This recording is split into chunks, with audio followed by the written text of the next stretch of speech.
Good evening. We are discussing two important aspects of one is the India-France deal expected to be signed for 114 Rafale fighter jets for the Indian Air Force. And secondly, the Ministry of Defence is looking at a new kind of technology called the high-altitude pseudo satellite. The first we'll discuss about the Rafale fighter jets. French President Emmanuel Macron is set to come to India February 17th to 19th. He is expected to meet Prime Minister Modi, where the two countries are expected to clear the purchase of the 114 fighter jets, Rafale fighter jets. The Defence Acquisition Council, the apex decision-making body of the Ministry of Defence, chaired by Defence Minister Rajnath Singh, is to meet on February 12th and is expected to take up the case of giving a nod to the 114 Rafale fighter jets.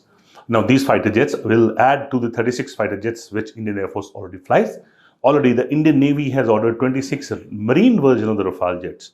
So that roughly would make a number of almost 180 Rafale jets to be flown in India. This will have cascading effects on other industries, which includes engines.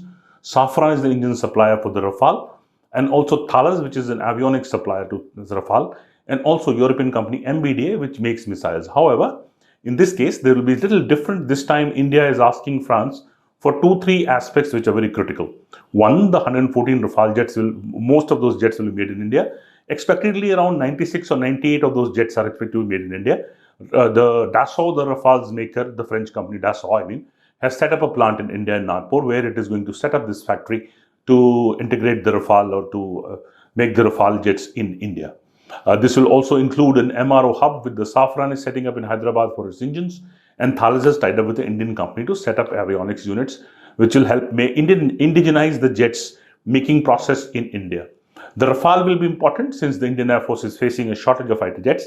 Now, Indian Air Force flies around 29 squadrons of fighter jets. It is mandated to have around 42 squadrons of fighter jets to tackle a simultaneous two-front war with China and Pakistan. A squadron in the Indian Air Force fighter jets will be around 16 to 18 fighter jets in each squadron. If the number falls, India's capability or the readiness drops drastically.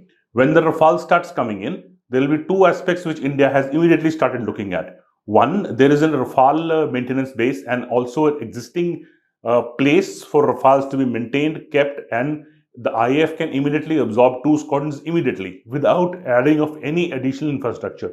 I may add here the Rafales are based in Ambala, in Haryana, and Hashimara in the northeastern side.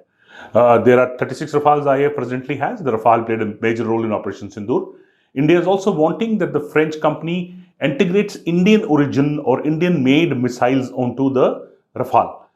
India wants its air-to-air missiles, the Astra Mark II, and also air-to-ground missiles which are coming up to be integrated with the Rafale. Rafale will come with an ISR radar, which is the latest type of radar, and will also have latest technologies incorporated. Indian Air Force at the moment flies the FR3 version of the Rafale.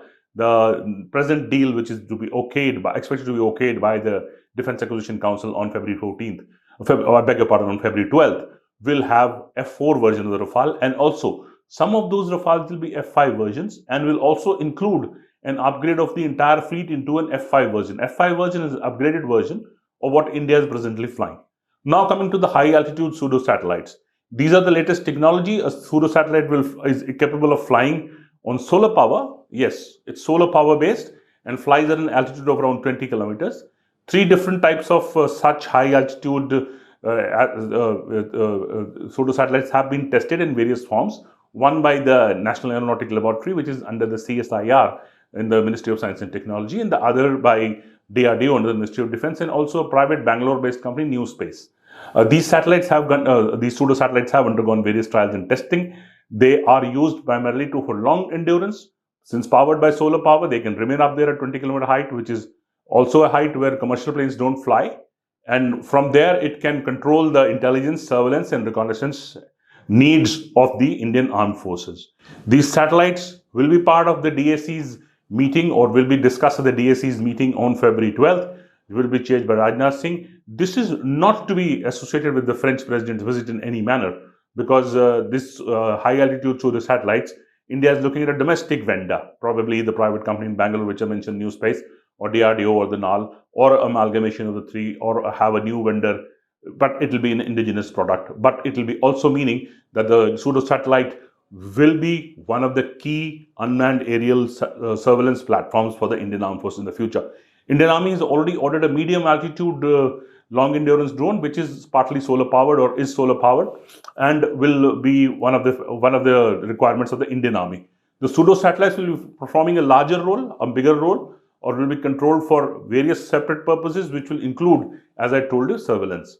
Now, coming back to the visit of French President Macron, when President Macron arrives here, it will also decide the course of how India-France strategic ties go up. Safran, French engine maker, is already in India. It makes helicopter engines for the advanced light helicopter Dhruv and its various variants. Once the Rafale fighter jet, further 114 Rafale fighter jets are okayed, it will mean Safran will have further interest in the country. Keep watching us for further details on the deal as it is okayed, as it goes through the various processes of the DSC and then the Cabinet Committee on Security before it is formally announced. With me is Tribune photographer Mukesh Agarwal.